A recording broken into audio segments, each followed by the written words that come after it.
中意飲茶、中意行文化市集嘅朋友，今次又有好去處啦！呢一個係茶香新韻、萬象共鳴嘅飲食文化節，已經喺新口岸熱鬧開鑼咗啦。今次呢個活動咧係由澳門餐飲行業協會主辦嘅，活動會由6月20號到27號，一連8日，每日下午3點到晚上9點，位置係喺新口岸長期街同埋廈門街一帶舉行，免費入場㗎。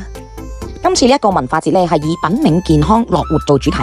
現場有20幾個特色攤位，名茶品鑑、養生茶點、茶藝工作坊、文創精品，應有盡有啊！仲特設咗漢服換裝體驗，俾大家一邊嘆住好茶，一邊沉浸式咁感受東方茶韻，打卡影相都超級有氣氛啦！除咗行街嘆茶之外咧，現場仲有集章換禮嘅互動遊戲，同埋本地歌手嘅獻唱、採茶舞、兒童僧樂等等嘅免費表演，為新口岸夏夜注入咗滿滿嘅文藝氣息噶。主辦方表示咧，今次嘅活動響應咗特區政府旅遊加美食同埋1+4經濟多元發展嘅策略，推廣茶文化之餘咧，亦都會激活新口岸商圈嘅活力啊！得閒就約埋啲親朋好友去新口岸行下啦，嘆下好茶，體驗慢活文旅嘅樂趣啦，千祈唔好錯過啊！仲想知道邊度有好玩好食嘅嘢？咁記得關注我啦！記得點讚關注哦。